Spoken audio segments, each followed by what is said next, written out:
Here we are back at the Linköping Arena. It's a bit of a miserable rainy day today. It's Sunday. It's the day before the England-Russia game. Obviously we've had a couple of days to mull over the Spain game, 3-2 defeat to Spain. That very unfortunate last minute goal. Dubious as to whether it was in the 93rd minute or the 95th minute. But hey, who can complain now?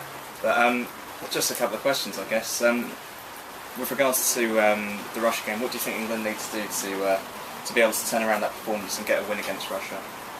Well, I think the good thing about having lost to Spain, just to pull a positive out of that, is that now they've really got to come out of the stalls.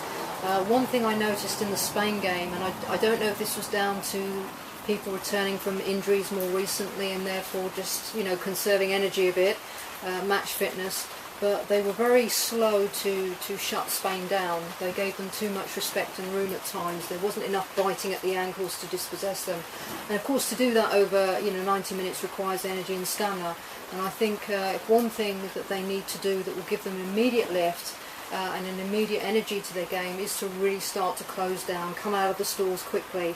And also to really start to use the channels a bit more, because I don't think they made the best use of that the other day against Spain. They were very down the middle, through the middle, and Spain used the channels a bit better.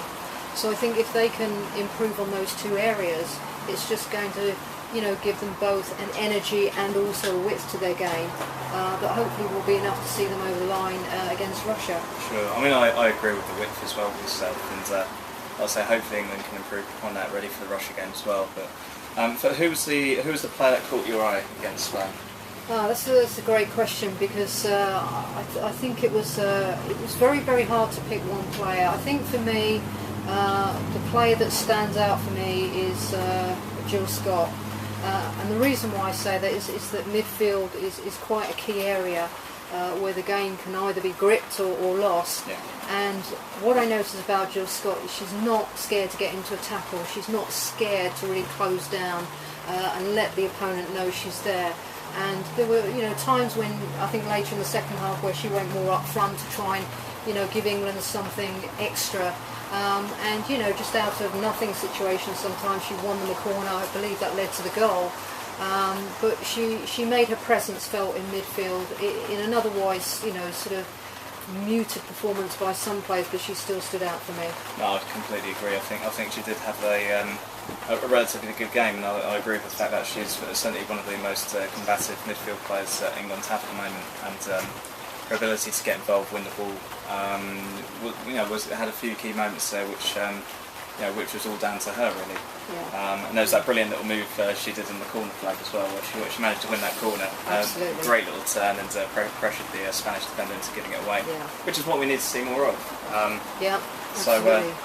So yeah. Well, tomorrow is the Russia game. Mm-hmm. Hopefully the weather will be a bit better. I mean, if the weather is like this, do you think it will have a major influence on the game? It's an interesting question, because I think both Russia and England are used to fairly, weather conditions like this. So, if anything, I think that, against Spain it was quite hot that evening, wasn't it? Definitely. And I think if you are struggling for fitness, the heat will sap your energy. So if anything, it might suit both teams, but I think certainly England will be able to adapt to this a bit if it stays like this. And, no, I agree with this, certainly with the conditions aspect. I think, like I say, if you're struggling to regain the match fitness, yeah. It's important to not have conditions that are too pressing. And I think the game against Spain was quite a warm evening. I think, like I said, that would have sapped a lot of the energy from the players. I think the only downside to the weather being like this is the ball's going to have to zip across the surface a little bit more, which will make it a little bit more difficult for the goalkeepers. But I think in terms of keeping control of the ball as well, the passes will have to be a lot more accurate. Yeah. And I think long balls and things like that, they're going to run away, from the striker or from the wingers, whoever you're playing them to. So I think maybe more short interpassing might be the order of the day. But no, definitely looking forward to it, and can't wait to get back out there and support the team. Absolutely. Let's hope it's maximum 3 points for England. Indeed.